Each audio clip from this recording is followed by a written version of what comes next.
I'm thinking of Albert Einstein, and he's relaxed on a big comfy chair as well, like a big comfy overstuffed chair with his legs crossed, but he's very quick to get up again. He says he too has um, kind of an ADD mind, an active mind, and he looks for things to do. Um, just he believes that the mind is connected to the soul. He believes that you cannot stray too far from who you are, and he was that as an active mind on earth. He still maintains that active mind. There's just words that somehow don't fit, but I'm going to use the words mind there as well. Personality, maybe more so better for that explanation of his constant activity level behavior. He did say that he is saying that it drove his wife crazy. She would just wish he would just sit still so she knew where he was at any one moment.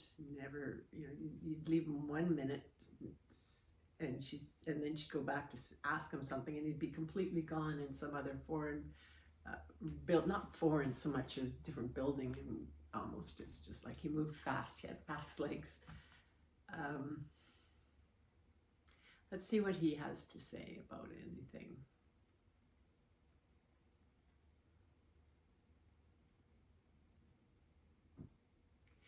His active mind is what made him unique, which gave him the opportunity to grow, expand, desire to learn, and it was just almost like he vibrated so high. He says he was lucky to find his wife, uh, who he thinks that most people wouldn't have been able to handle him, wouldn't have been able to be content with his behavior, for lack of a better word. But going back to who he is, he seems fixated, not fixated, but he seems to be really wanting to talk about this relationship thing with his wife. That it made him who he was. She gave him the opportunity to be who he was, who he became to be, famous for, he's saying. That without her, he could never have been and found so many wonderful life-altering formulas. He says there hides under the cracks, under the rocks in this world, all over the world, people like himself who aren't in a position to be able to be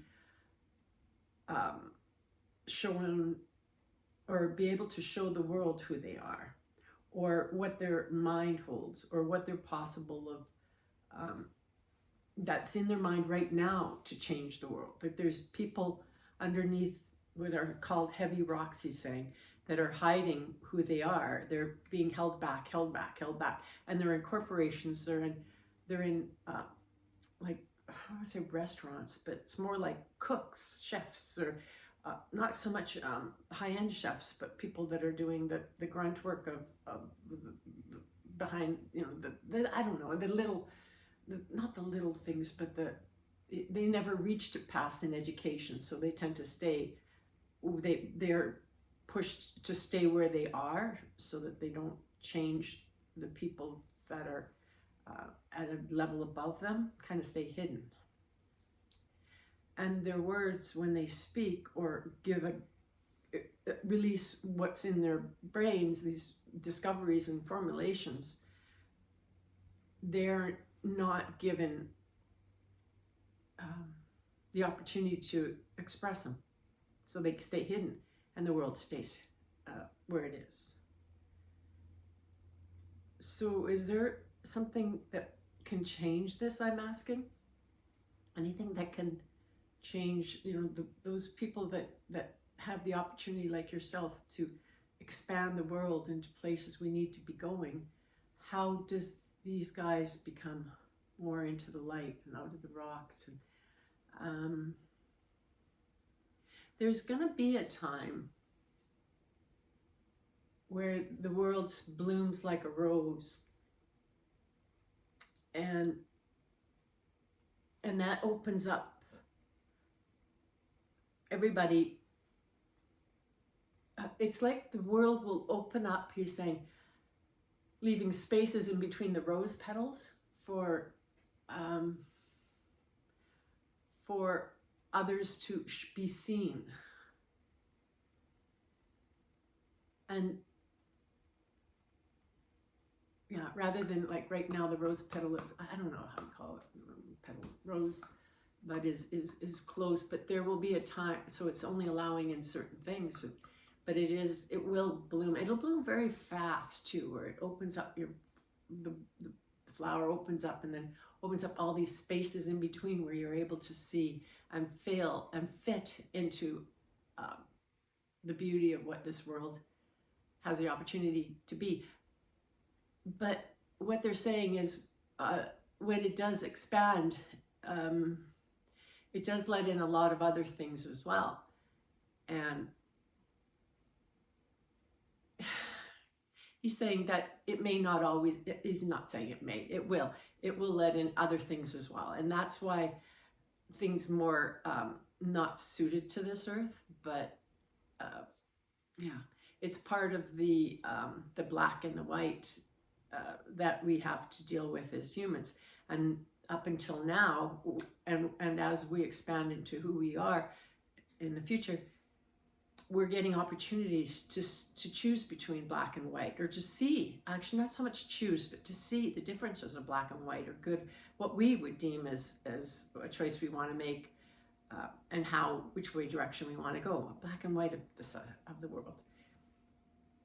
And not that it's good or bad, but when that world does expand into openness, where we have so many opportunities, and we're seeing something that looks really, really tempting, but maybe a fast track to, they're saying gold and diamonds and stuff, or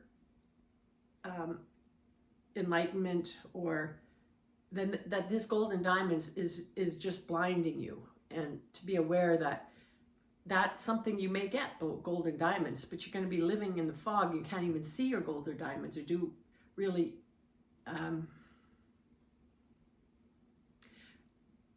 you're not going to be able to find your gold and diamonds, because it'll be so dark that nobody wants your gold and diamonds, because they won't be able to see it. They won't be able to use it or access it, if that makes sense. But he's not trying to make you have in your mind a decision that you're going to make. He says you're going to have to feel your own way through it and fall into the place where you feel most comfortable, where you want to be. Not so much comfortable, because it's not all about comfort. It's never been about comfort, but it's where you want to be. And a lot of people, just by being who they are, will automatically know what's the choice that they need to make and which direction they would choose in any one moment. It's not just one moment, but it's in any one moment. Be yourself, feel from your heart, believe that there's more to you than just your being.